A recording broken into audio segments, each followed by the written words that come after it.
The air was drowsy and the hum of study.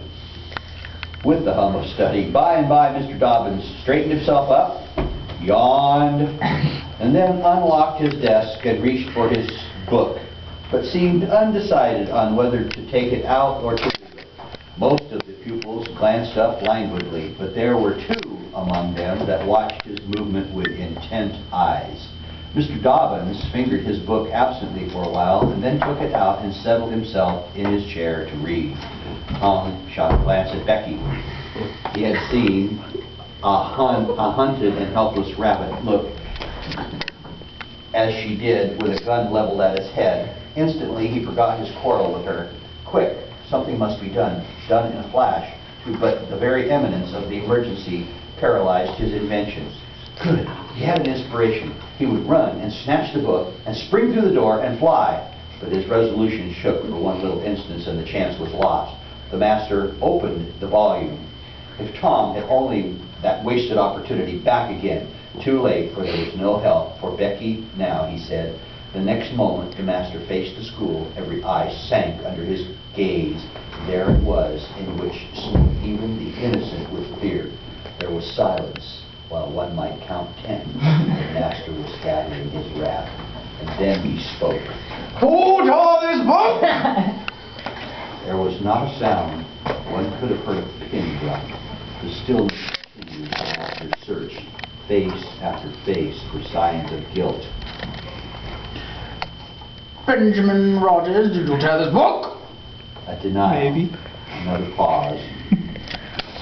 Joseph Harbour, did you? Another denial. Tom's uneasiness grew more and more intense under the slow torture of each proceeding. The master scanned the ranks of boys, considered a while, and then turned to the girls. Amy Lawrence.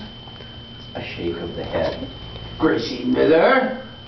The same sign. Susan Harper, did you do this?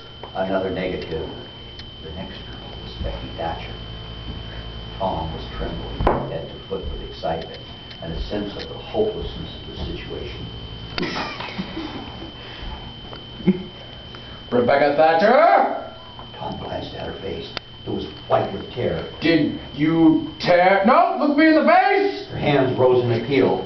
Did you tear this book? A thought shot like lightning through Tom's brain. He sprang to his feet. He shouted. I done it. The school stared in perplexity at this incredible folly. Tom stood a moment to gather his dismembered faculties. Then he stepped forward to go to his punishment. The surprise, the gratitude, the adoration that shone upon him out of poor Becky's eyes seemed to pay enough for 100 floggings.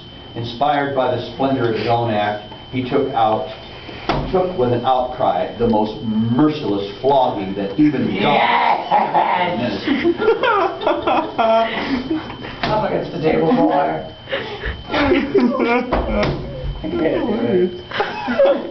it. I dare you. No. You don't get to, Tyler. All right. Oh.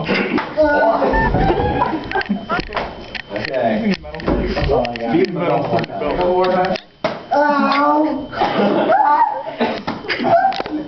Three more. Three more? Okay. All right, go sit down, Mr. Dobbins. Enough is enough.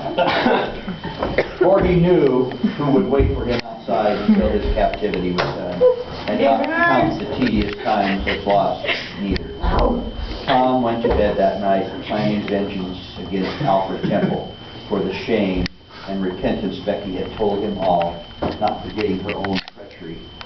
But even the longing for vengeance had to give way to the pleasanter feelings, and he soon fell asleep with Becky's last words, lingering dreams on his ear. I'm recording. Tom, how could you be so new? Oh, you've got to be better than that. I'll read this again. Now listen to poor Tom. Tom is his buttock.